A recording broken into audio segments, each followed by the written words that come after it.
What's good, YouTube? Welcome back to my channel. It's your girl Selena here. If you're new, welcome. So before I even get started with this video, I want to say a big thank you for Teami Blends for partnering up with me in today's video. They were so kind enough to send me this little box here enclosed with superfood powder, the green superfood powder, along with the tumbler.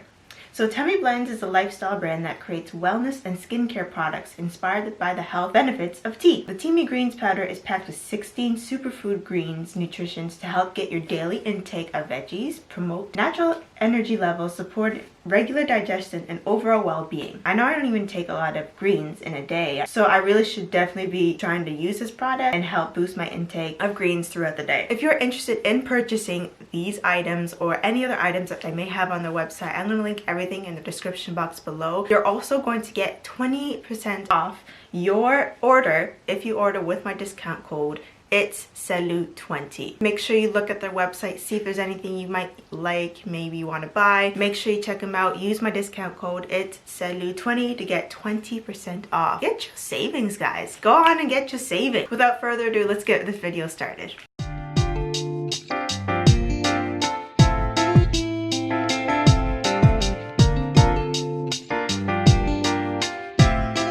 So where I left off in the last recap video with Ariela and Biniyam, the parents are on their way. So Ariela and Biniyam are now going to the guest house where they're going to be staying with the parents. They're going to be like right next door to them, just so the parents and Ariela and Biniyam can all see each other. They're on their way to the guest house, and Ariela's like, "So are you nervous?" And Biniyam's like, "Yeah, I'm super nervous. Like I don't know what to do. I don't know what to say." And Ariela's like, "Yeah, you should be nervous actually." I'm like, that is so disrespectful. Like if I was in a bad rocky relationship, every moment I find, I'm gonna make sure that it's a little bit better than what we're dealing with currently, because every little petty little insult or petty little remark or rude remark just puts a damper on the relationship and the situation in general. So even a little bit of like, "Hey, don't be worried," or "Hey, don't be nervous," will at least help boost somebody's confidence, right? Like there's no need to be disrespectful 24/7 in my opinion. The main reason why Biniyam is really nervous is because he knows where the parents are coming from in the States. He knows they're very wealthy, that he knows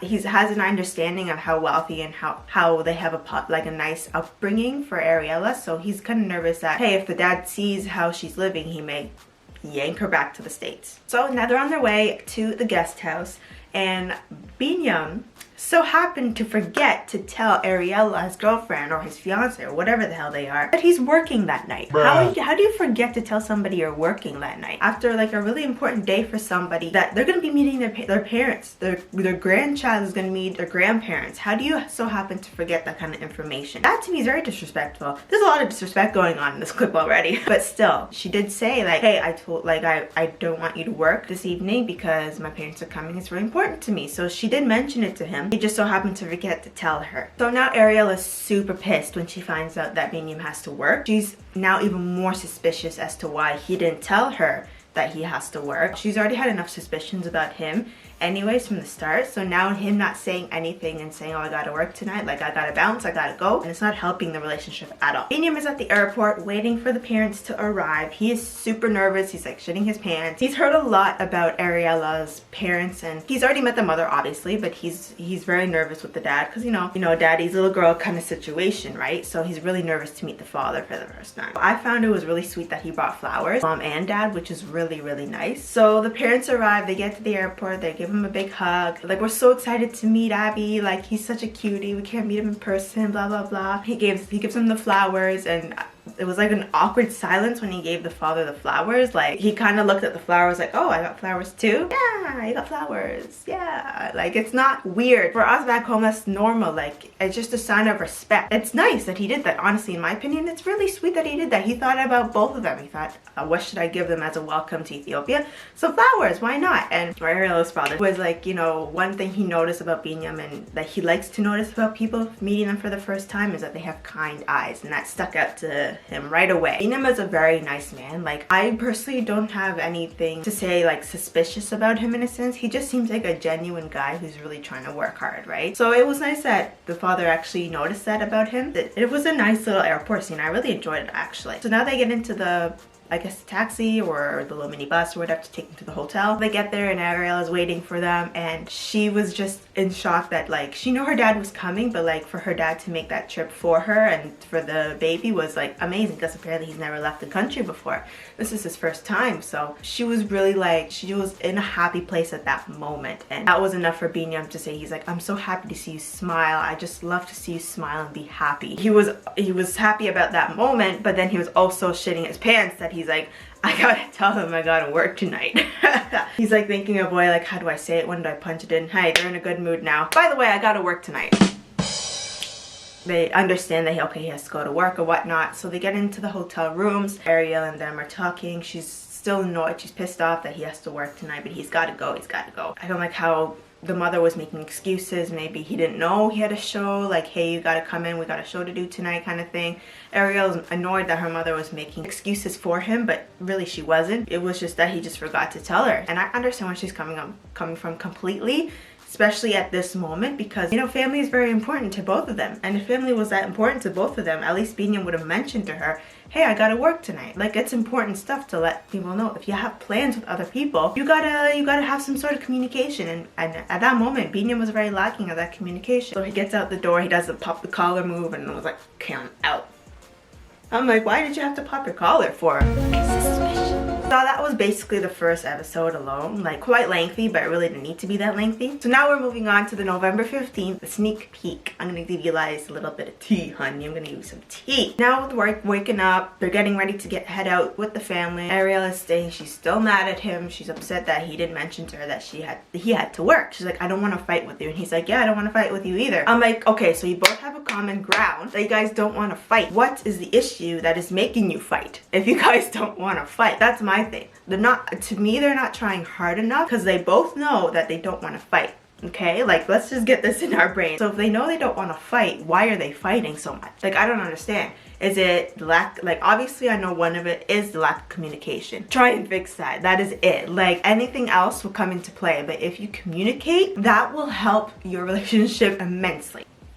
So now they meet up with the parents, they go out. Biniyam's like, I'm gonna show you guys around the area in Ethiopia. They're going out for a little walk. It looked, well, they taxi drops them off at like this rundown place. It looked like I don't know, it didn't look like the markets that they usually show of Ethiopia, like in downtown, like the big one they have there. This was like more of like a rundown, small mini market, I guess you could say. So he takes them there, they're walking down, and you know, they're having conversation about, you know, the relationship, Ethiopia and all that. So Biniyam stops at this little chicken seller, I guess. I guess they call them chicken sellers. Like, what do they call them? I don't know. But anyways, and he wants to make a good first impression. So he says, okay, what kind of chicken you guys think you would like? And they're like, I don't know, you choose one. You're from me, I don't know. So he gets to one. The guy's about to cut the head off. And Ariel goes, oh, no, we're not doing that today. No, we're not doing that. But it's for dinner. It's for tonight. We can have it for dinner. It's like, no, we're not doing that tonight. And the mother goes, why don't we do something else instead? So I was embarrassed that he was also trying to show off his culture. I have a lot to say about this right here. Culture is, you are in Ethiopia.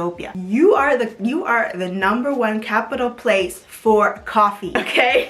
If you want to show off the culture of Ethiopia, take him to a bunna stop or a bunna cafe or a nice restaurant that sells bunna or something for a nice traditional bunna ceremony. To me, cutting up a chicken and, you know, slaughtering the chicken in someone's face is not culture. That happens everywhere. And a lot of third world countries, they do that right in front of you. They do that even in North America. They do that in the Western world. The only difference is they do it at a slaughterhouse. That's it. So they're doing that behind closed doors where no one can see.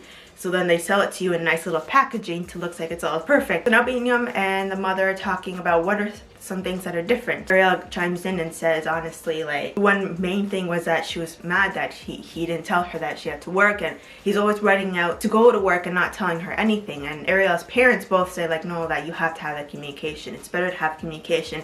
Ariel can take anything as long as you tell her, right? And Biniyam was like, yeah, I understand, I'm sorry. Like, he's like, it's the culture here, but they're like, you got to get used to what she's used to as well. Their parents both feel now there's a huge disconnect between the both of them, especially the father, and how he's seeing like what he thought was going to be is not what is happening right now. The next scene and the final scene is now they take him to the apartment, to their apartment. Okay, I have a lot to say this one as well. I'm not trying to say too much because I don't want to be too lengthy. Ariela's super nervous to take her parents at this apartment that they have because obviously for her it's not the best thing in the world, but for Biniyam it is. Like for him, he's like, this is luxurious. Shoot, this is from when I grew up. This is like A1. Are you kidding me? Like I am living the life, honey. So they take him to the apartment. The first thing the mother notices is a small fridge. She's like, is that the fridge? Is that all you got? She's like, yeah, that's all. She's like, okay, we're in trouble already. So the mother mentions like, okay, I have all this stuff. I don't know where it's all gonna fit in here. You're gonna be walking over it for the amount of things that I brought for you and the baby and the family. I don't know where it's all going to go. The parents both mention, why don't you move into a place that has like a nice little front lawn or a backyard. Front lawn, which is like the kanchalo we call it back home, where it's like a backyard but in the front basically, where they're saying like the baby could run around and have a good time, be outdoors. They're just worried about where's the baby gonna play. Is it safe for the baby? They just want more space for them. Parents wish they knew that Ariela mentioned like, hey, we might need a little more assistance, but they also understood why Ariela didn't say anything because she doesn't want to rely on her parents for everything, which is totally understandable. So they're basically saying like, you guys need a bigger place. The mother even mentioned like, this is so much better from what we looked at when I was first here. This is like 10 times better. She was happy about that, but she also mentioned that now move on into something better because now you find a place to kind of settle in, but you also need to move on for the baby. While the baby grows up, you need to find something a little better so he can actually have somewhere to play outside. And to me, my thing is for that to happen, you need money, okay? Ariela wants Biniyam to stay home all the time, or at least more of the time than what he's doing now. The parents and Ariela want a bigger place. All that you need is money right now. Like if there's no money, how are you expecting someone or a couple or a family to move into somewhere bigger? But also you want Biniyam to stay home more because you feel like he is so absent. Like that to me is ridiculous. Like you gotta sacrifice something for now because right now Biniyam is the only breadwinner in the house and they can't have both basically. Biniyam needs to work and make some money. Obviously what he's doing is not making a lot of money right now, and the mother was mentioning, isn't there something you can do on a monthly basis that will give you a steady income, which is 100% true. You can't rely on just your dreams right now, especially if you got a family to raise. So I understand both sides, but at the end of the day, I feel like they're putting too much pressure on Biniyam because he's at least making money. So they can't expect both. They can't expect him to be home all the time because if he's home all the time, where's that money gonna come from? But also, they can't expect them to be in a bigger, better place if there's no money right now. So honestly, right now, where they're living is okay. It's fine. Maybe in a year or two they can move up and move somewhere better, but for now, like the baby's not running around anyways. He's a newborn baby, so really until the baby starts walking, they're good. Like what more do the parents want? The parents have too much high expectations because of where they come from. It's not realistic. It's not realistic. You're in Ethiopia. What do you expect? Biniyam and Ariela are in an okay situation, in an okay home right now for a start. It's fine. That is it.